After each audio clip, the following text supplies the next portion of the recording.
Okay, I think we'll start the webinar now.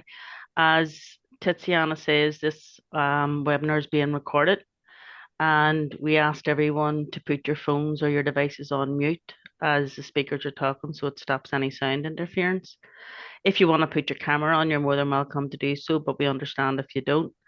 My name's Ali McLarnon, and I'm a worker member of Trademark Belfast. And the co-host today is Tiziana O'Hara, who's a worker member of Cooperative Alternatives. We've been working in partnership. This we've been working in partnership on and off for over a decade, and we try to raise awareness on cooperatives, help support cooperatives, set up cooperatives. And this year, we were very lucky and appreciative that we were funded for a 6 month program to run to raise more awareness around the north of Ireland and do like a bit of a roadshow to different areas on discovering cooperatives, learning about cooperatives and how to start one up. We've started in October. Did our first one in Belfast. We're going to Derry, Newry, Fermanagh and Lisburn over the next few months. We also have been funded to do 4 webinars, and our first webinar was at the start of October, and it was with Callie Akuno from Mississippi for Cooperative Jackson, and it was a fantastic webinar. So this is a trial 6 month thing so that we can raise awareness of cooperatives and how to set one up and to educate people and to show that there is an alternative way of setting up a business and a more democratically and equal run type of business. I'm going to hand it over to Tiziana O'Hara, who's going to introduce our speakers for tonight. So I thank you all for coming. Thank you, Ali, and thank you, everyone, for this cold evening. And I'm sure that an hour and a half we will spend it talking to such an interesting and a very pertinent topic, care cooperatives. In a world that is changing around us, we wanted to present care cooperatives as a potential solution. And we have tonight 2 great speakers, Gerard Doyle, Dr. Gerard Doyle and Aoife Smith. Gerard has been a supporter of the cooperative movement for many years. Sorry, Tiziana, there's noise pollution coming through. Is it Anne? Anne, can you mute yourself, please?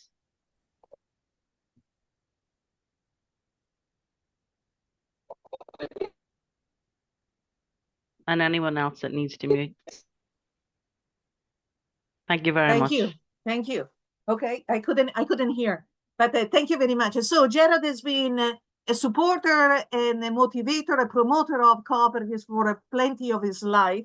I met Gerard the first time in the Society of Cooperative Studies of Ireland.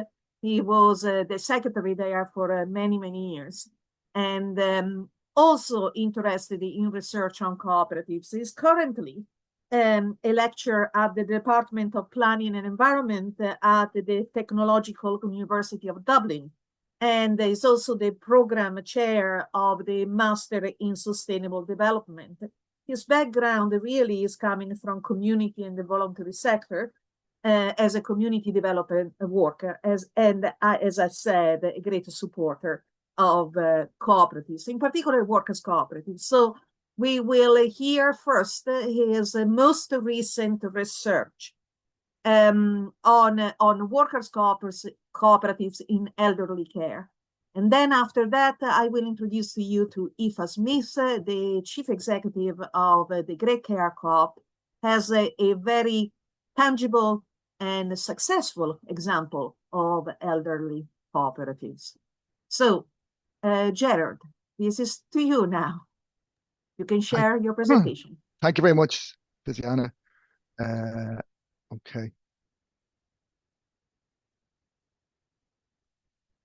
Here's the share button.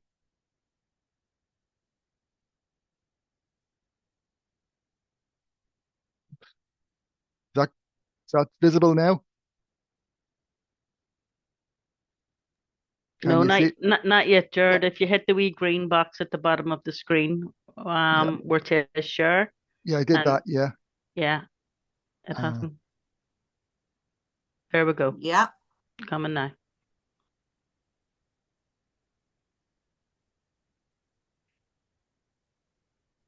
Okay.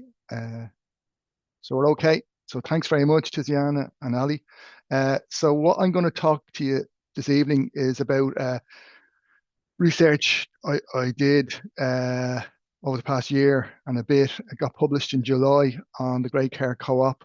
And so I'll just go through it. So as the heading says, it's looking at the impact of the Grey Care Co-op.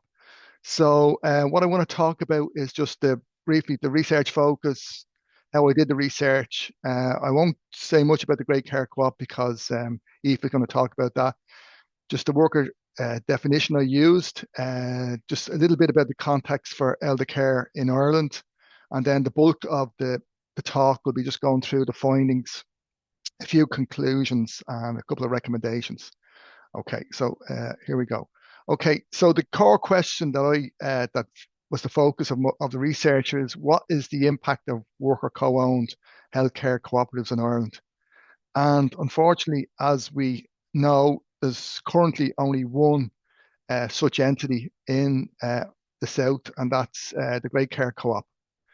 And so obviously that was the only one I could research. So basically, what I did was case study. So I did a number of semi-structured interviews to get the opinions of co-owner carers.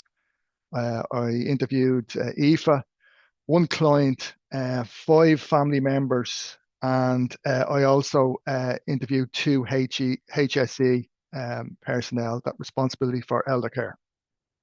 So when all of the findings were completed, I used what we call thematic analysis to go through every bit of data to come up with teams, and then from sub-teams, I came up with 5 teams. Okay, so basically, I won't go through the Grey Care Co-op. I'll let Aoife do that, but it's primarily based in South County Dublin, which is around Blackrock down to Killiney. Okay, and so the definition that I used was, it's a business entity of a work co-op. It's a business entity owned and controlled by people who work in it, and that's from the US Federation of Work Cooperatives. So as we know, Ireland is facing a huge crisis around elder care. So as you can see, we have around 1.8 or just less than 2 long-term care workers per 100 people to care for over 65 years of age, people over 65. Whereas if you go to Norway, it's 17.1. So we're way behind. Research from the International Labour Organization reckons that between 56% to 90% of the population cannot access long-term care services in Ireland. So we have a huge crisis currently, and that's going to get more serious as our population ages. Okay, so I want to get in now is the key findings. So what I've done is in the paper, I've kind of categorized the findings under 5 main themes. And the first theme you can see there is the input factors. So what came out very clearly was that the Grey Care Co-op was at a huge face a huge impediment and barrier when it started out, because it had no access to appropriate startup capital. So as you know, if you were in Quebec or in Italy or in France, there's appropriate startup capital there, which allows workers to form worker cooperatives. So that really puts them on a very solid footing very quickly. So what was the next key finding around the input was that there was a huge amount of training and support that was conducted with the people who started the Grey Care Co-op, with the carers.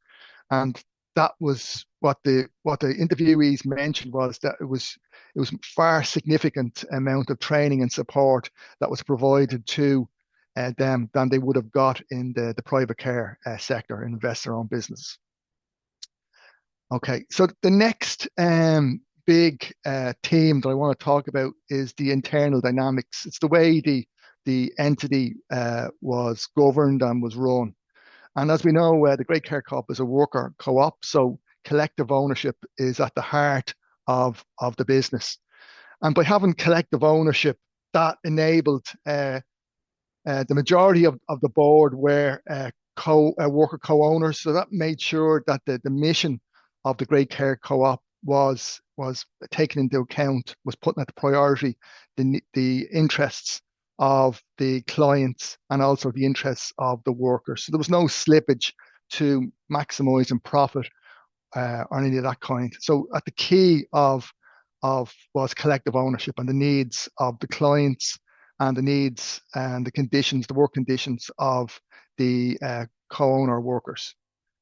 The next point then, allied to collective ownership, is collective control. In that the workers, the co-owner workers, they were the principal drivers of the strategy and of the operational plan, and that again that ensured that that the operation was rooted on the needs of the clients.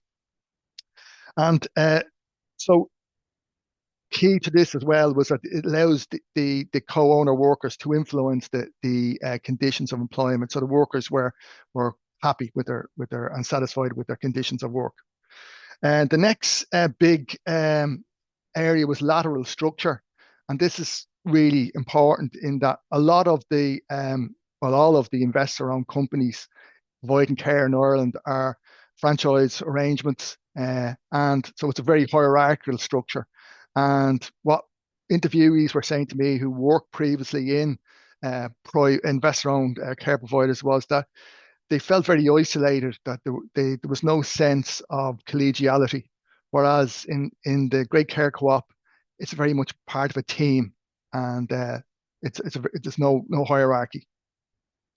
And this allows greater dialogue, and so that any challenges that co-owner workers are encountering, they can be resolved very quickly and very promptly. And the next point then is I just want to get on to is the organizational impact, and this is the impact that the Great Care Co-op has. And the first point then is really important, is adaptability, and that the key to the business model is that is the priority is the interest of the client. So the care worker members, so they provide a service that meets a bespoke service for each of the clients. Okay, so that's so when they meet a client first, they find out what are the priority needs of the client. So it's not what they can do to move on quickly if they were working in an investor-owned business to the next client, and they only have about 20 minutes to work there. So it's, again, I can't emphasize enough, it's based on the interests of the client. The next point then is around solidarity. And again, that's a value of cooperatives. And again, it's pivotal to the Great Care Co-op's operation, and that workers, co-owners, were very much see themselves very much part of a team, and that if any colleague was experiencing challenges, there would be support for that co-owner worker to overcome them. So maybe perhaps what I was finding, one of the findings was that more experienced owner co-workers would sort of help less experienced members of the team to overcome any issues, any difficulties they were encountering.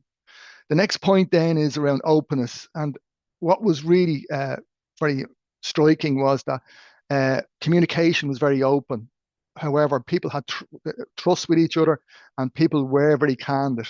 So there was nothing hidden, and people could work through any differences they had with people, with their colleagues. So there was nothing sort of left festering, and which can lead to kind of a lot of bitterness within an organization.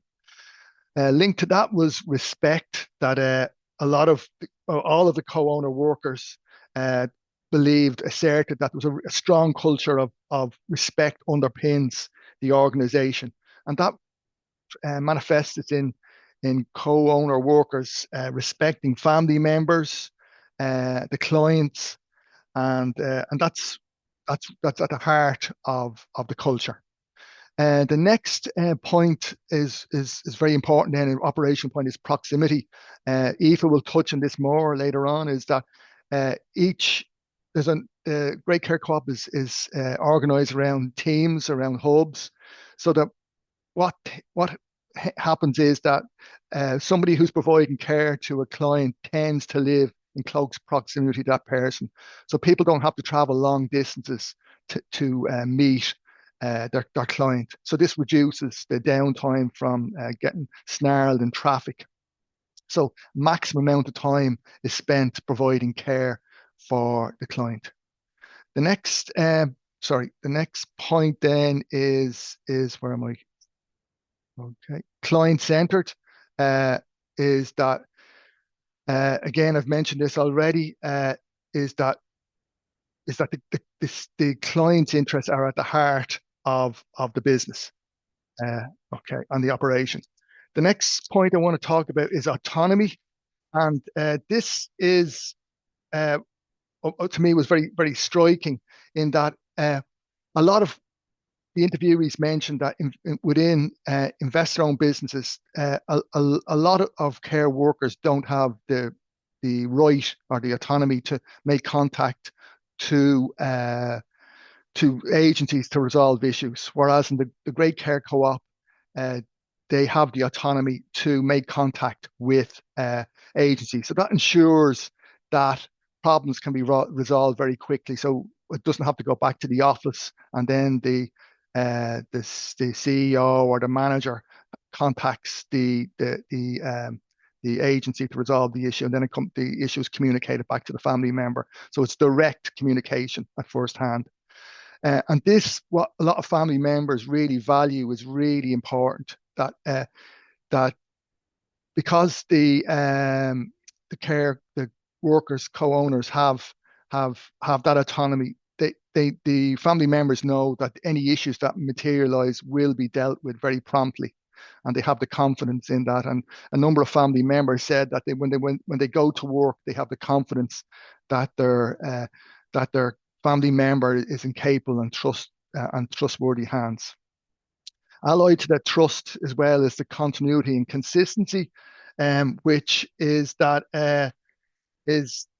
really important. And that's what we're talking about there, is the same uh, carer, is the continuity of care by the same carer. So there's not chipping and changing of carers. So that allows a strong bond to occur between the client and the client and the carer. And family members really appreciate that.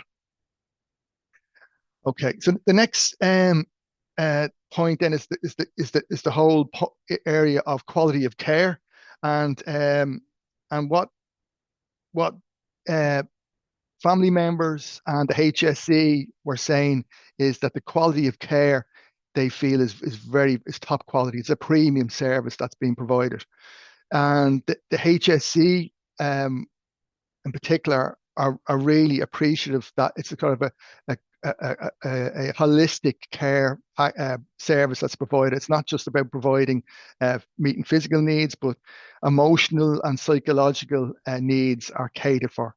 And that's what predicated on that the staff are very highly trained, and they have the confidence and the competence to provide that kind of service. The next point then is I just want to touch on is the whole area of growth and personal development. And as we all know, one of the key principles of cooperatives is education and training. And a lot of investment and time is put into ensuring that co-owner workers receive a lot of training. That's not just in terms of the skills they have to provide a top quality service, but it's also in regard to the governance of the organisation. And a number of the carers, co-owners are really I feel good that they have acquired a lot of skills. For instance, how to chair meetings, how to be a secretary, and that has allowed them to grow as humans. And that's a key facet of a worker cooperative, and that's backed up in the literature, which is part of the literature review, that worker cooperatives are a great entity for people to flourish as human beings. So part of that as well is that people receive training in how to around governance a number of the co-owner workers are board members. And what's really very impressive is that no elite have been created within the grey care co-op, like within some entities, is that there's a rotation of roles, and that's really impressive. The next point then is looking at responsibilities, and that what tends to happen in the grey care co-op is that it's not just landed on one or two people to deliver the admin. We all know there's rights associated with work cooperatives. There's also responsibilities, and people aren't shy about taking those responsibility on, particularly around admin. The next point then is mentioned by a number of family members, and they say that it's really striking that they feel that the room when the care workers co-owner care workers come into the room, the room becomes enlivened, and that's attributable to the personality of the people themselves, but it's also due to the continuity. That's no chipping and changing of carers, and that a number of family members said that has really sort of brought their sort of recovery of their loved ones on leaps and bounds. And it's also enthusiasm from the workers, that the workers co-owners are prepared to go the extra mile. Like a lot of co-owner workers actually do a lot of exercises, sort of do the exercise. So there was one or two clients who were coming out of long-term care. So the care workers owners actually did exercises with the family members to ensure that their mobility improved, and that was a really striking finding. Okay, so we're coming to the end now. The next big theme I want to talk about is economic impact, and I suppose what the findings highlight is that it's no great surprise that the conditions are superior to those in conventional investor-owned care providers, be it wages.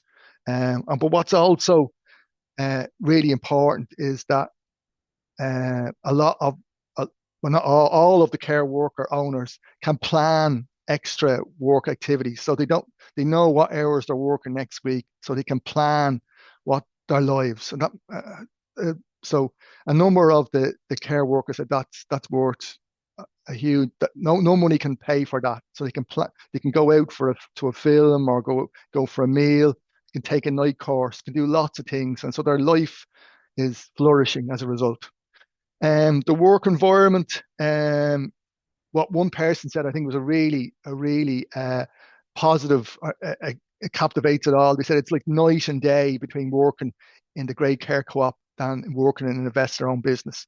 That well, obviously the grey care co-op is day, and the night was the working for the investor-owned business. So that was really striking comment. Okay, so just to and I suppose what they felt is that, as I mentioned earlier on, that the work environment is a very supportive, very collegiate environment to work in, whereas an investor-owned business, it was people were very divided, felt very divided. There was kind of a lot of kind of rancor within some teams, and management played some people off against the other. I won't name the organizations, but anyway, that came up. Okay, so the last point then is that I suppose I should have maybe put this point earlier on, is the financial sustainability. Because of the current procurement regime, it's challenging for a worker cooperative such as the Grey Care Co-op to become sort of to break even, and that so that the whole procurement regime needs to change. Okay, so that's all the findings. I just want to touch on a couple of conclusions, just to summarize what I went through. First, the key message coming through is families value the care provided by the Grey Care Co-op to a greater extent than that provided by their investor-owned counterparts. I suppose what all the care worker members appreciate working in a a co-owned business. They feel it for all the reasons I mentioned earlier on. And there are a number of additional benefits, which I don't have time to go into, accrue to the family and to the community. So just for around recommendations, maybe for policymakers. So if we go to Quebec, if we go to France, there's appropriate startup capital for worker cooperatives, and that needs to be implemented by the state. Credit unions, could provide more support. One of the principles of cooperatives, as we all know, is cooperation amongst cooperatives. At that, maybe credit unions should come up to the plate on that. And then local authorities could provide maybe free premise on a peppercorn rent basis, and local development companies a range of supports and funding to set up hubs. Okay, I mentioned also about the HSE have a pivotal role is because of all the additional benefit that that the Great Care Co-op provide, that procurement should not be just solely based on euros, values in euros. The social benefits need to be taken into account when procurement takes place. And then I know the Society of Cooperative Studies, we've done work, we've created a number of materials for spreading the fantastic model that cooperatives are among secondary and primary schools, but that needs to be done within universities, within the trade union movement, and within the community voluntary sector. So I'll leave it at that. So thank you very much for your time. Also, there's two. If anybody wants a link, there they are there. So it's the Journal of Entrepreneurial and Organization Diversity, and it's the RT Brainstorm. So that's me finished. Thank you. Thank you very much, Gerard. I think that you give us the theoretical frame within which now, when we hear the story of the Great Care Cooperative, we actually will try to refer to. So thank you very much. And can I also mention that your paper is an open source and is available on the internet. And you should read it because I read it this afternoon, and it's full of references and other articles that really support this workers' model, cooperative model, and not only from Ireland, but from across the globe. Thank you, Gerard, for sharing your knowledge with us. Can I ask the audience that please to hold on to your questions, and we go immediately to Aoife so that we can have we can have a conversation that is more dynamic. What do you think? Yeah. And we will share the presentation as well. Ali reminded us. Okay, Aoife. Aoife is a founder member, chief executive of the Great Care Co-op. But not only that, when the cooperative was formed, Aoife was also working for the Migrant Rights Centre of Ireland. So there is a great connection between the job that Aoife did at the Migrant Centre and the creation of the cooperative. And we will find out that connection. Thank you, Aoife, for joining us, and here you are. What do you want to do? Where you want to start? Yeah, let's start with the video, just a little explainer video before we go on. So thanks, Tiziana.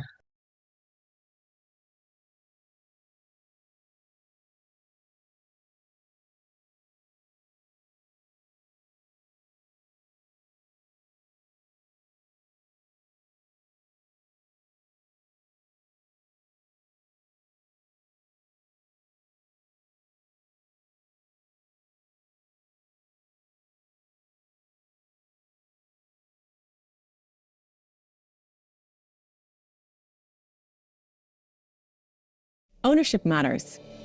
Worker co-ops give people a say in the things that they care about. As a member of a co-op, you are also one of the owners. The Great Care Co-op is Ireland's first care workers cooperative, owned and controlled by care workers. The co-op was set up by a group of migrant women who were all carers, who were fed up with the poor treatment, low pay and undervaluing of care workers in Ireland.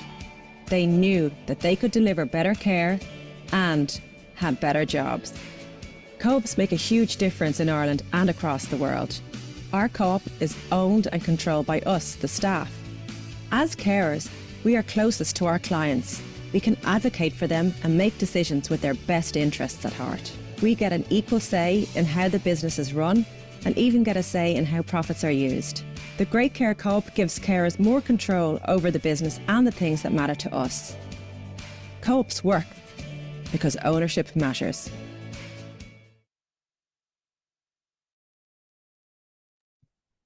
Thanks, Tiziana. So I'm just going to share my presentation now, and hopefully this all works tickety-boo.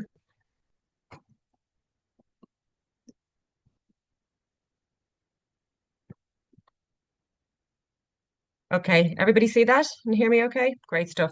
So thanks for sharing that, and it's really lovely to be here to talk a little bit about this journey that we've been on, and it's great to have Ger's research as well.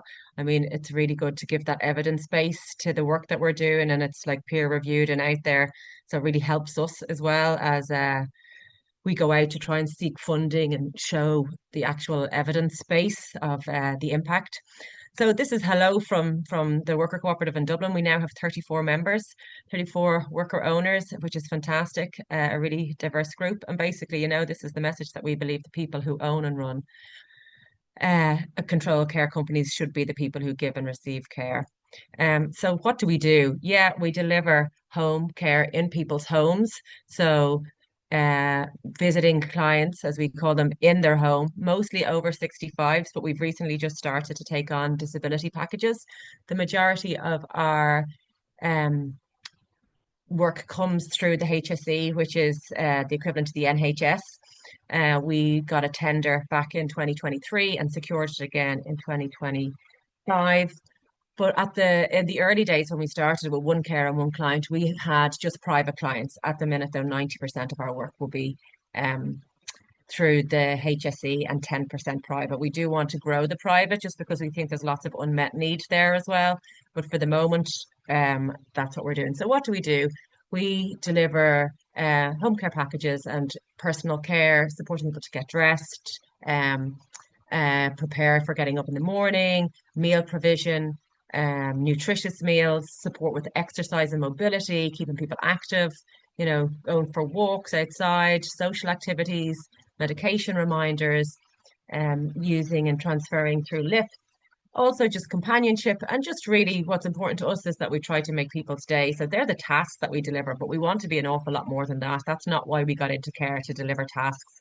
Really, the co-founders got into care because they felt they could deliver a better model of care to support people to have better outcomes, not just to receive hours. So we say we like to do more of what matters to people, and every day we try and remind ourselves to do something to make that person's day. So that could be going out and doing some gardening, going for a walk, colouring, no matter what it is. But this is really the focus and the heart of what we do. It's really to make people's day and to support them to keep doing what matters to them. It's not just about that task of going in and delivering, personal care. Although that's important, it's the relationships really that people say are important. So our vision is to have great jobs with great care. We come from a human rights and equality background, which I'll get onto next, but really the belief is that you can't give great care if you don't have great jobs. If your workers welfare isn't looked after, it's very difficult to look after the welfare of the clients and the well-being of the clients. So we believe that the two are intrinsically linked. So we wanted to create a trusted human home care community that respects the rights and dignity of all involved. So the care worker, the person who's using the service, but also the family care, because 90% of care that's delivered is unpaid care in the homes by family carers. So it's really important that family carers have a paid formal home care system that can actually support them and give them the respite that they need to keep doing the work that they're doing. So the backstory is this is the Migrant Rights Centre. So this is some of the co-founders and some of the 500 migrant women that were part of the Domestic Workers Action Group. So a group of cleaners, carers, nannies, childminders, elder caregivers. But the common thing was they all worked in private homes, and they were all non-EU. So they were on work permits. So there was a lot of discrimination, like a triple discrimination based on people's gender, their immigration status, but also on the work that they were doing. So this group was a grassroots campaigning group to try and raise visibility and recognition that, domestic work and care workers work, like other areas of work, that deserves to be paid in all employment legislation, and just to kind of try and collectivize some of the issues, rather than just taking single employment cases, to actually challenge and to take on campaigns to create awareness and to get new legislation. So my role as a community worker with the Migrant Rights Centre, I had the privilege of working with the domestic workers group for over 10 years. And despite winning a lot of campaigns and getting new laws introduced, the group were always frustrated because the terms and conditions of employment weren't changing on the ground. And there was a lot of privatisation of home care at that time. The HSE started to outsource it. So a lot of big international private companies emerging. A lot of people who were in developers when the bust happened, all moved to care work and home care because it was a growth sector. So no interest in care other than that it was a profitable sector. So the women started to come back after finding jobs in home care, thinking that this was going to be career progression. They started to come back to the centre again and say, listen, the terms and conditions of employment are just appalling. 0-hour contracts, no training. We're going in to people's homes. We're changing catheters. We've never even seen a catheter before. Do you know what I mean? Just not just that the terms and conditions were bad, but they were really concerned about the quality, the subpar quality of the care standards for vulnerable adults. And they were saying that, if we complain, our hours are taken off us. If we advocate for our clients, we get bad shifts. If our clients advocate for themselves, they fear that their packages will be taken away from them. So there was just this silencing of the whole sector, and yet this was the model being pushed out. So, there came a time around 2015 after a piece of research on home care that, it was very evident. One of the findings was that we needed to reimagine how home care was structured to be able to deliver quality care and quality jobs. So that's where the idea to develop a worker cooperative came from. And it was more about the worker empowerment side, to deliver, to include workers in the decision-making structures, to be closer to the solution, because at the moment it's very top-down and they really didn't feel like voices were being heard, and they felt like the quality of the care and the jobs were suffering. So these are the co-founders, 9 migrant women with decades of experience across the care sector. So basically we got funding from the European Social Fund, and we did like a deep power sharing process for 2 years to design it. So it took a lot of time, but it was meaningful. It wasn't tokenistic. Like, it was every single second Monday night from 7 o'clock to 9 o'clock after the women had finished their own jobs. We did entrepreneurship training. What does it mean to set up your own business? How do we do market research? How do we test the ideas that we want? Where are we looking for to find different models? How do we write a business plan? So really kind of a lot of work on my role as community development worker was to support that work. So it was important, the role of MRCI, the Migrant Rights Centre, to support that in terms of it's a mammoth task for workers to come together, to collectivise, to be able to design a whole structure and the legal formation and everything else. Like, the reality is there does need to be support there to make it happen. And then the idea was to set up the worker cooperative, and we looked at a very successful worker co-op in care in the Bronx in America. And we really liked that. It was set up by Latin American and African American women. So that spoke to us. And that's the biggest worker cooperative with over 2,000 members or workers. And that's in the States. But we also wanted to design a different model of care that wasn't just the task focused. So we looked to the Netherlands, to a social enterprise called Buurtzorg. And they were doing this really nice idea of small neighborhood care teams of never more than 12. So decentralized care teams with autonomy they were having their own team meetings. So it really lended itself to a democratic worker cooperative structure. So we thought of like this, the next iteration of this is actually to be owned by the workers. So we kind of married the two of them together. So this is our business model, if you like. It's like, I suppose it's an adaptation of a hub, a network, a spoke and hub adaptation with centralized support services and then decentralized local hubs. So the central service doesn't do anything care related, it does all the non-care related stuff. And the central services role is to support and serve the care teams. It's not to manage them, it's to support and serve them. So quite different from your traditional model. They would look after the payroll systems, putting in IT systems to make it all work like clockwork, governance and reporting, all the stuff that would be a burden for carers to do and isn't logical for the care teams to do, the support services will do. And then the care teams are in strategic locations quite close to each other so they can share resources at the start. They're carer led, they have their local team meetings, and they've got a care coordinator who takes a coaching approach rather than a management approach to support them to use the framework. They use productivity, like 89% of the team's time has to be billable hours with clients. This is the business, and 11% of it can be admin time. So having team meetings or doing some outreach and flyer drops, getting to know the community nurses. But that's the model that's worked in our team so far. We did a business model review last year. We've tweaked it a bit, but so in order for us to be financially sustainable, that's the model to be looked at. And the teams do their own scheduling, they chair their own meetings, and those teams are kind of rotated every 6 months within the team, so everybody gets to learn new skills. So the strengths are that there's a really strong culture, there's great diversity on the team, good work-life balance, strong client outcomes, really well qualified carers, but with good competencies. When we recruit now, we've moved away from the original recruitment we were doing, and we do what's called a values-based recruitment. So it's not a skills-based recruitment. It's recruiting for caring and compassionate behaviors, caring and compassionate touch, as well as skills, because we were recruiting carers who had the skills, but they weren't necessarily demonstrating caring behaviors. So when we did our first growth, we took on 12 new carers altogether, and we started to get our first problems in because we were not looking for the right people. We were looking for skills. So we've rectified that now, and we do group workshops where people have to work as teams together. They might give hand massages. They do it's a different approach. So you've got to demonstrate, kind words, caring behaviors, and that's worked much better for us. So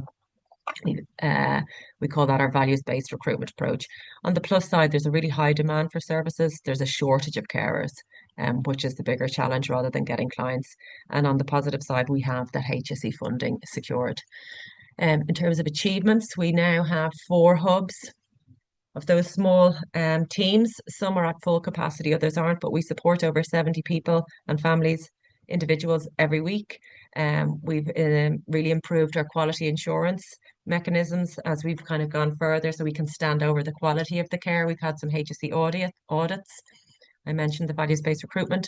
We offer QQI training to migrant women because one of the areas that we really want to focus is making sure that migrant women aren't kind of left behind in this. So we've supported over 90 migrant women to get their qualifications, and that's part of our social impact work, even though they're not all working for us, so they can have equal access to good jobs in the labour market.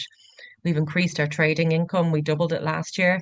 So at the minute, we're 90% funded by traded income and 30% by philanthropic income. This year, we increased workers' wages by 6.4%, last year by 6%, and that's all come from the workers. So you can see the democratic nature of that. So at the minute, our wages are 16.50 to 17, whereas the average is about 14.50 an hour. So that's significantly higher than the sector. And then we have the tender. So this is our growth plan for the next 3 years. We had our first pilot, we tested it for 18 months. Then we split that into 2 new teams. Now we've got 4 teams. 2026, we're going to add 4 new teams.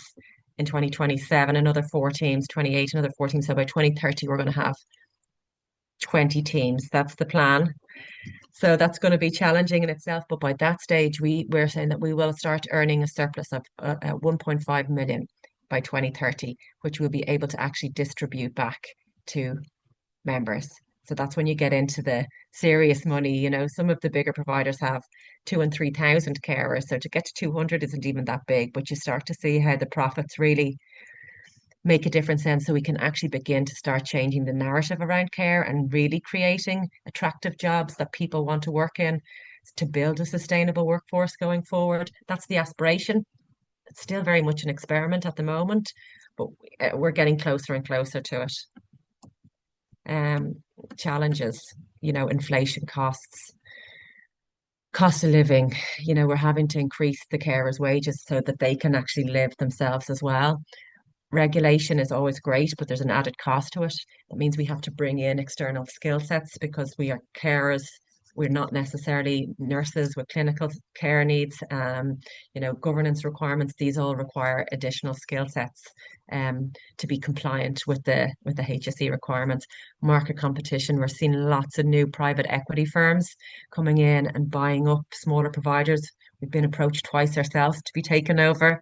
And there's going to be more of that. And they've got a lot of money to just flood the market in terms of big recruitment campaigns. So it's really hard for us to be visible within that, even though we've got good terms and conditions. We just can't be seen or heard within that. So that is a challenge. And because there's carer shortages already, it's really important where we have to get smart now about putting money behind marketing campaigns in order for us to be seen. Because if we don't get seen and we're not sustainable, there's a lifeline, there's a limit to how long we'll be able to secure philanthropic funding. We really do need to get to start scaling now to be sustainable. And then what's interesting now more than ever, I would say, is the time to change and to act. I was at a conference there recently, and there was a professor talking about the loneliness epidemic, and that, like in Canada, they did research. They looked at different key performance indicators to try and identify what are the reasons why there's so many older people, in hospitals, because it's only 4% of the population that are taking up most of the hospital beds. And then they looked at it, why are older people re-emerging into hospital all the time? And yet so much of the budget, 96% of the budget is spent on 4% of people being there. So what can we do to try and change that? And they looked at measuring social indicators, and it said that, loneliness is the number one indicator of if an older person will be admitted to hospital. So they started to look at how can they do community interventions to prevent people from getting in and integrate care into the community. It's not really rocket science, but the research said, let me move this. What were the things that people were missing? Lonely people said. So 52% of people said sitting with somebody. 51% said laughing with someone. 46% missed getting a hug and human contact. Another 44% having a holiday. 35 sharing a meal with somebody. 32 just going for a walk with somebody. And 30% holding hands with somebody. You'll see these aren't what people wanted. Weren't I want to have a shower, weren't I want to have a meal prepared for me. This is what they want, human relationships. So our model really looks at that. With the aging population and the numbers going the way they are, there really is an urgency and an opportunity to change, not just the kind of jobs that we're giving, but also the model of care and support that we're giving to make it, address the loneliness epidemic that's kind of out there. The relationship approach should really be focused on. It's not just about any person coming to deliver care. It's the person coming to deliver care. So that's all I have. So I hope that was interesting enough, and happy to take any questions. Thank you very much, Aoife. Absolutely, we are starting the question, but let me thank you first of all. That list made me a bit emotional, I have to say. Really, it's a shift of looking at our elder population. Thank you for doing that. But guys, up to you. You took the time to come to this webinar. Would you like to ask a couple of questions to our excellent speakers?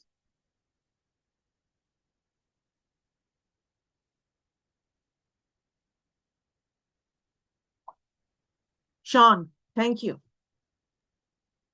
Thanks, Tatiana. Thanks for that, Aoife and Gerard. I don't really have this question fully formulated in my head. I would hope they take a wee bit more time to think about it. But like, just first of all, that's really impressive. Like, your journey is just really impressive. I mind seeing this same presentation like for probably just before COVID or just at the start of COVID. And the amount that the co-op has grown since like is amazing. Like so fair play to you. I just wanted to ask about your plans for expansion. So like did you say 90% of your income comes from the HSE is that's a contract? And as far as I understand it, the HSE is broken down into different regions. So is that contract for one region? Contracts for one region. So that One region has kind of region? just grown in the last year. They've changed how they break it up. So they've actually Yeah, made it a bit bigger. So it goes to the east, Dublin and the east. So it's actually a bigger area that we can work in. The idea would be, though, once we get the model good, and that we kind of iron it all out, it's replicable nationwide. It's replicable yeah, across the whole island. Do you know what I mean? And we're trying to just make it so good that no matter where you go, that there's a really good blueprint to support people in different, because it would be really good in the rural area, in more rural areas as well, because it's only a team of 6 to 12, it's manageable, and that we can design the model and that have resources there to support people to be able to replicate it in their own communities. That's the ideal. But we have just started with disability as well, Sean. We've taken our first couple of disability packages, so that gives us an extra diversifying our kind of base, that with the private market we'll probably have to branch out a little bit. yeah. No, that's like you basically answered my question. Like I was just like trying to get an understanding that that's that HSE contract is really like that's the linchpin. You're trying to lock that in, then to move expand into the next region, and basically use your experience with the existing contract to win another one, and then just try to brick by brick, I suppose. Yeah. No, it seems like a really good strategy. That's all I wanted to We're, ask. Thanks very much. we're trying to change it a little bit from the inside out, because the HSE is a very time on task model, Mm, so basically you get a contract and it says you've got an hour to go in and like do a shower, uh, give food. There's nothing about the social supports there. It's very much boom, boom, boom, boom, boom, So we're trying to change it a little bit by giving a bit extra and then by research like Ger's to show the added value of this model that's not actually costing them any extra, but the wider social impact that it can have at the same time. So yeah. yeah. If we have another question in the chat, okay, can I read it for you? It's from Vera. She unable to switch the camera, but she say, if it's okay, I will ask the question here. Could you please say a bit more on what kind of obstacles regulation creates? Thank you so much for this presentation. Very inspiring to listen to you both. Thanks, Vera. The obstacles regulation creates. Okay. So just to say, the regulation is good in terms of that it's driving quality standards. So that's really, really welcomed. Do you know what I mean? But just from a kind of an operational perspective on what the challenges of it are. So we're not against it at all, but just to explain what they are. Um, like for the HSE, you've got to do spot checks, competency checks of all your carers to make sure like there's a whole bureaucracy behind them. And a lot of them is just tick box stuff, but like there's about 70 policies that we had to create, and then you're trying to break them all down. And, so you're making sure you're compliant on one hand, but try not to fall into being a tick box exercise on the other hand. So you're kind of always trying to straddle that bridge between being compliant but not getting tick box, because that's what people have complained about in terms of the organizations that they were in before. So we want to keep the human edge to it as well. And there's a cost with that, because then we obviously have to train up people. They also require, 20-hour induction. So even if I've been a carer last week, I had to do a 20-hour induction with that company. Now you come to me to come to work to a different company to do another 20-hour induction. I also have to do my police clearance again. I also have to do my manual handling again. I also have to get another, what do you call it, like a doctor cert. So it's all cost. So often, like it could be a barrier to a carer moving, or it could be a barrier to a co-op like us, where we're trying to attract people in and not have barriers. So then we have to pay out for all of these new things again, even though they've just done it, 3 months beforehand. So there's a bit of a nonsensical approach to it. And yeah, so they're just some of the things. It's highly bureaucratic. the skills that are needed to do it means you have to recruit kind of paperworky roles in the background to make sure you're compliant, and just understanding it all it's a lot as well. So yeah, I think they're the top. I'm sure there's more, but they're the top ones. Thank you, Aoife. I hope Vera will be satisfied with that question. Thank you, she said. Priyanka, would you Hi, like to ask? hi. Thanks so much. Thanks for the presentation, Gerard and Aoife. It was really fascinating. I don't know how I got forwarded to attend this webinar, and I'm just so happy on this cold night. I'm like listening to you. I've worked as a journalist, and I'm finishing my PhD where I'm researching experiences of older women and their use of smartphones and social media. So on one hand, is this aspect of finding new avenues to write and meet people, but it's also this whole built infrastructure of the mobile phone that is quite limiting as it is with people with disabilities and stuff, you know. So obviously this is very interesting. I'm just wondering in terms of, since you're a co-op and then towards the end of your time, Aoife, of your presentation, you said that what you need a lot more now is the marketing and visibilities, and also because largely the funds are coming from HSC. So I suppose even though you're a co-op, what could be those things that are needed in terms of the visibility and marketing that you actually need? And secondly, what's if there's something from the corporate sector that actually can be implemented and those challenges to try and do away with this dependence on HSC for to support, you know, because I think that's what happens with a lot of grassroots movements also, is that the moment you're dependent on on a donor, the moment they're out, the grassroots, you know, building and mobilizing for resistance, that breaks down. So I suppose I'm just wondering, is there something, because in the end you are providing a service, you know, not, and it's not for free. And so is there something that can be learned from that sector, but also in terms of what is that you require for that marketing and visibility? And thanks for the amazing work. Thanks for the questions. Very thoughtful. Okay, so in terms of the marketing, um, there's a couple of like really big ones, and everybody knows the ads for them here, you know. So you hear them on the radio, you hear them on the they're sponsoring things all the time. So there's a couple, their cars are driving around with their brand on it all the time. So there's a lot of brand development around some of the bigger ones. We don't we've just recently got car magnets for all the carers' cars. Instead of us buying cars, we've just put magnets on everybody's cars. So there's ways, but like we need a jingle. It'd be great to develop like to get funding to develop like radio ads, and to get funding to actually pay for prime time radio ads, you know, maybe get a corporate sponsor to sponsor us, do like a YouTube ad campaign, or even the Facebook ads and stuff like that. You know, you can't go on to any of the social media without being bombarded by all, you know, recruitment ads and the quality of care by all these big well-funded ones. So they're the kind, like we need to act like a commercial entity in that sense, Alice, you're probably similar with the Belfast Cleaners Co-op. You've got to compete in that space. You know, it's not just good enough that we've got an ethical business. We've got to be seen. So we've got to compete in that space.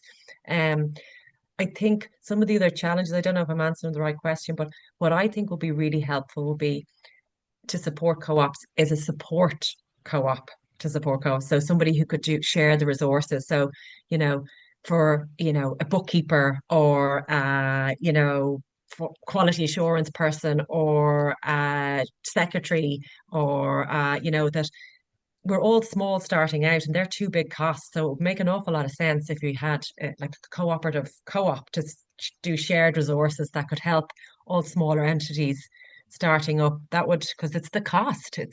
There's a big ask around co-ops around the cost. For us, our HSE contract, we only get paid for the time that we deliver client calls. Okay, so we don't get any grant funding from them at all. So it's actually traded income that we are still getting from them. We have other philanthropists that fund us that aren't they're social entrepreneurs, if you like. That's where we get our philanthropic funding from. But we hope in the next 2 years to be totally sustainable on traded income and not need that income at all. So you're right, you do need to diversify and make sure that you're not reliant on HSE grants, because if the grant was to pull away, it'd be gone. We don't get those grants from them, unfortunately. But it's like if we don't get, we've got a deficit of 300,000, for the next 2 years that we need to bring in. Although our traded income is high, we've we've got another 200,000 of funding. But like that's big. They're big bucks. Do you know what I mean? It's not like we just need 50,000 or 60,000, but it's a high income industry. Do you know what I mean? Your costs are really high because you're paying carers directly, and your fees are high. So it all sounds really, but your sales generated is high, but your outgoings are also really, really high. I don't know if I've answered your question. Sorry. No, yeah, absolutely. I do have some ideas in that marketing realm, so I'll get in touch with you separately. But thanks. Thank you. Let's go to Claire. We have another question. So I'm actually learning so much about co-ops here. I didn't even really fully understand what a co-op was. It was just my friend sent me this, but Aoife, I was nearly crying at whenever you were talking about the co-op. It was honestly like just it's so inspiring, and I'm so happy that it exists. Me and some people in Belfast are trying to start like a small project, and it's in its infancy. It's only like a couple of months old, but I'm just curious about how I was just reading about co-ops at the beginning, and the how do members slash staff decide on what people get paid? Like, does everyone kind of get paid the same, or do you base it off, is there different, because like my understanding is like there's no hierarchy, so it's not like the top down where you've got like the management that are making all the decisions and the staff just have to do it. So if everyone, is it the case of like everyone in the Great Car Co-op has the same like level of control as in everyone's opinion, everyone gets one vote sort of thing? And how do you decide on salaries and even like annual leave and things like that, time off? Like, how do things like that work in a co-op? Really good question. So, I mean, there's employment legislation. So, regardless of being a worker co-op, you still have to adhere to employment legislation. So, annual leave and stuff like that is all given in that. And then the teams themselves, each team decides how they cover and take their own annual leave. So, we try and give as much autonomy to the local teams to make those decisions around things. We have a framework at there's a senior leadership team, I suppose, like for example, to get the HSE tender, we wouldn't have gotten that if we didn't have skill sets and tender writing and stuff like that on the team as well. So although it's a flat, there are roles and responsibilities for different roles, I suppose. Do you know what I mean? Not everybody can do everybody's job.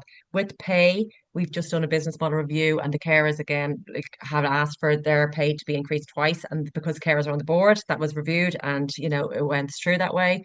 So but we have the board, and then we've got finance and employment subcommittee, where they would, the board would delegate to the finance and employment subcommittee to look at, can we afford, what would be a salary that would be for, an office administrator role. Do you know what I mean? Because we also have to attract like people in. So if we did like we've got a finance person, if we were advertising that at the same price as a carer's role, we wouldn't get anybody in to do it. Do you know what I mean? So we Yeah. try to keep it fair, but what we do is every member has one member, one vote, and everybody gets the same. Christmas bonuses are shared equally amongst everybody. There's no hierarchy within that. And the maximum, it's like 1 to 2. It's not, our pay ratios aren't even 1 to 2. Like some co-ops I know have flat pay, like for everybody across the organization. We don't have that at the minute. The max ours is about 1 to 1.6. Okay, that's really Yeah. interesting. Thank you so much for explaining. Others would have much more information on that, like Alice and probably Ger would know a lot more about the governance sides of worker cooperatives than I Yeah, would. yeah, Claire. We're based in Belfast, and we help, myself and Tiziana help cooperatives set up from startup right through until 10 years down the line. What you were saying about at the beginning of your presentation, amazing. I met you and the women many years ago online when the women were only beginning, and I was telling them about the Belfast Cleaning Co-op, and you were going down that road to set up the workers' cooperative. Um, Not every cooperative has a structure that is 1 to 2 ratio of salary. There's some co-ops are flat level structured and everybody earns the same because we value everybody's input. Where that would be the Belfast Cleaning Co-op, whether you're doing tenders for jobs or whether you're out with a toilet brush in your hand, everybody earns the same. But I'm just amazed how much you have grown, Aoife, in this last decade. It is absolutely amazing. And I have a quick question, and even though I shouldn't be asking questions because I'm a co-host, but I have a quick question. What is your biggest issue if your project forecast is by 2030 to have 200 and so many teams all over different parts of Dublin and further afield and rural? How do you feel that will HSE support that with continuous contracts because of how much of a great job you're doing now, so you can see that growth happening in the future? And how hard is it for you in Dublin to get new workers, members on board when the education for cooperatives is nearly nil? And it's so hard for people to understand what a cooperative is. And this is actually why myself and Tiziana are partnered up now to share the knowledge, to say there is an alternative form of business. There's a more democratically run form of business and a fair and equal form of business. So I want to know is how hard you think it's going to be to grow to that 200 and all the new teams by 2030. That brilliant presentation. Thank you so much. Piece of cake. Alice, let me piece of cake. This is what we've been working. This is why we've kind of grown so slowly over the last 4 years, if you like, is because we've been really conscious that we don't want to grow too quickly and then it's just all going to collapse with more problems than I can. Because it's a very different way of working, we had to kind of really listen to what is and what isn't working. So what we've realized where we need to focus more is on the self-managing the approach to it.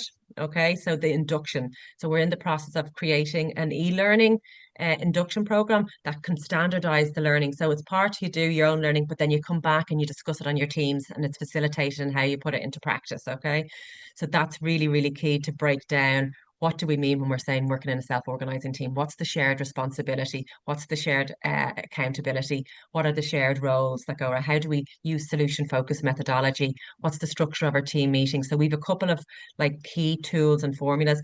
We use a decision tree. Is it a leaf decision where me as a carer can make the decision on my own? Is it a branch where I need to go back and speak to my team? Is it a trunk where the board and leadership team needs to be involved in that, or is it a route where maybe we have to go to the HSE? It's a much bigger problem. So we try to simplify those complex kind of things, and they all, because of the team meetings, there's a certain amount that gets done locally at that level. So we're trying to standardize that. The role of the coordinator, again, this is a key role because they're the ones who are going to be going out and creating and helping to set up new hubs. We need to train them up better to be core ambassadors of the model. If they're not doing it right, then the model won't work. Do you know what I mean? So they've got to be fairly dynamic people that are able to coach people into how to reach decisions and consensus themselves on the team. So, and there are two areas where we really need to focus. The other was the mentoring between carers, to make sure that there's a mentor there. So you're taught, but then it's got to be lived every single day and week so that you fully understand. Otherwise, you do it at training and then it's forgotten about. 30% of your staff get it and the other 70% don't get it, right? So that's what we're grappling with now, and we're trying to build those kind of 5 or 6 key processes that everybody has to abide by, but then there's freedom and autonomy within that so they are they are the challenges.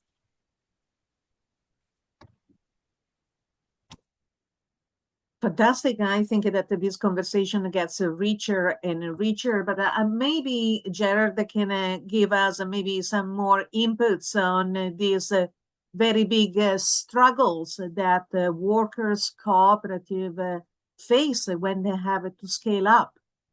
It's not an easy model to scale up, and that's what the world and the market needs almost to push us to become bigger, quicker, while cooperatives are a bit the opposite of that.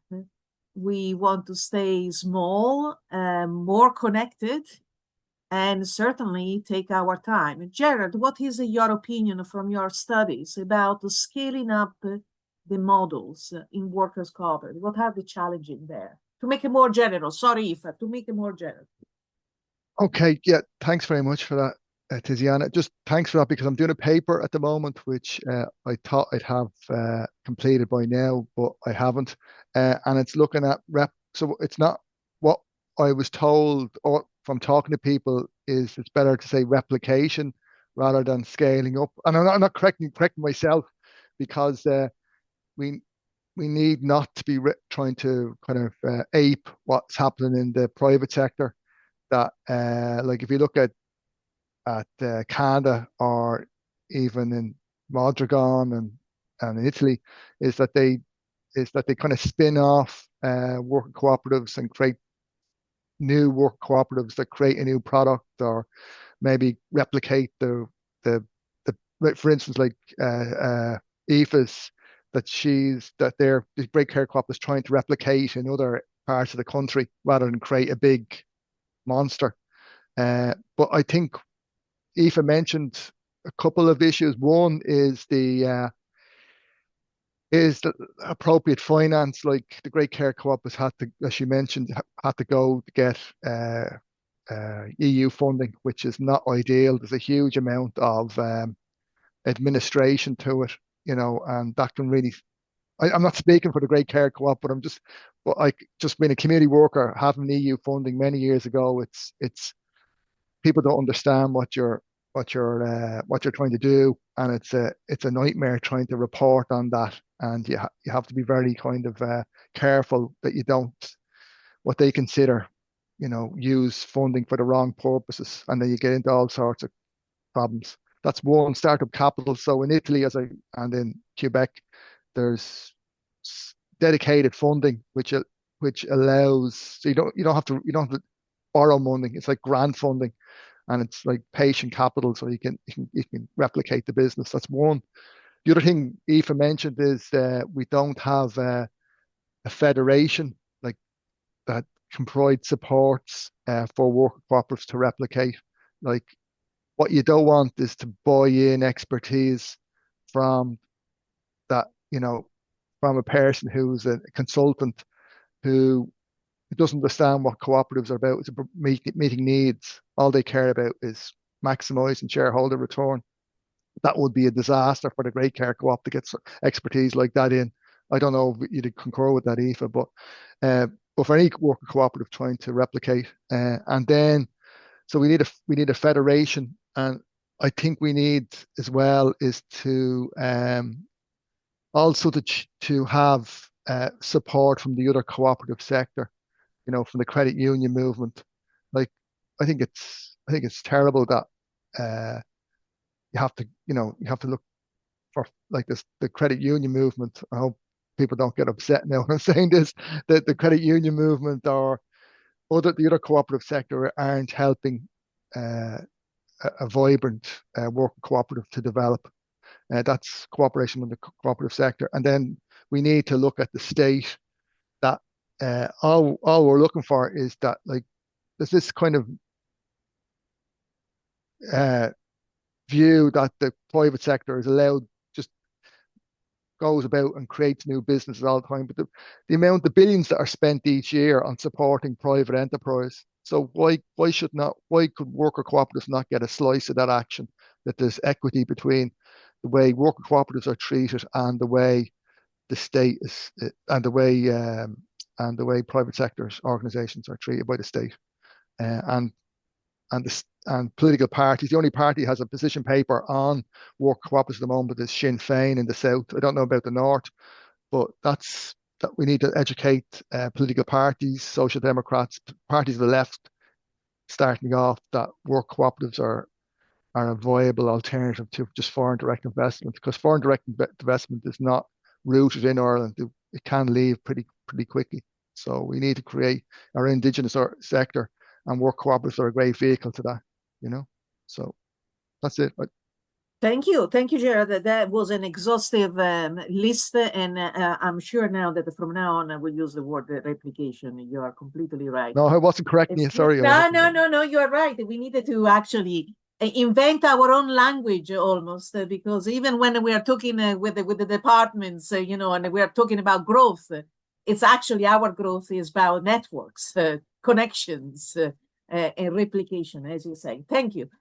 There is one small message in the chat. I just wanted to say thank you, Gerard and Aoife. So inspiring as we work to make our dialogue COP sustainable. This is from Anne Carr. It's an emerging COP here in the North.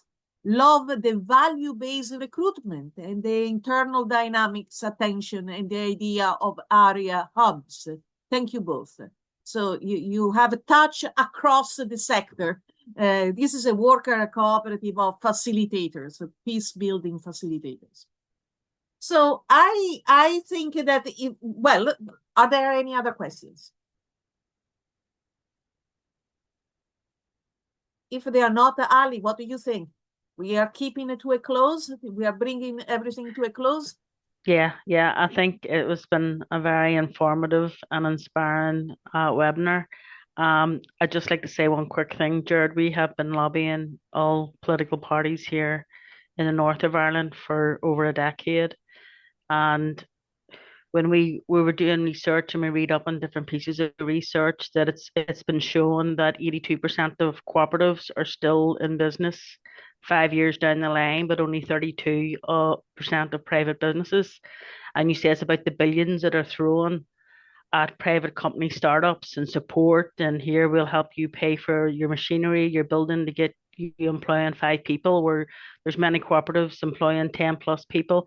And to get nothing, basically nothing. And if government were to change the legislation and to support different cooperative hubs, cooperative support networks, and new worker and community cooperative setup, even 10% of that fund that they spend on private companies, I think it would be a different picture to be looking at.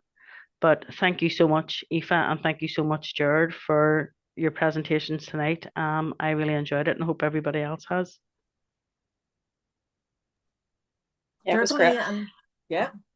I was just going to say, Tiziana and Alice, I need to get down to Twin Spires because I need to talk to you. I'm also really, Alice, you're behind Belfast Cleaning Society. I was like just reading about it there and on. I'm like, I need to get them into my work because anyway, I'm going to call down and I need to talk to you both 100%. But no, that was amazing. That was great. Thank you so much. You're more than welcome, Claire. Just give us a call. Will do. Thank you. Thank you, and good evening. And thank you to our speakers for sure. Thanks very much, everyone. Lovely. Thank you. Thank you so much. Bye-bye. Bye-bye. Thanks so much. Bye.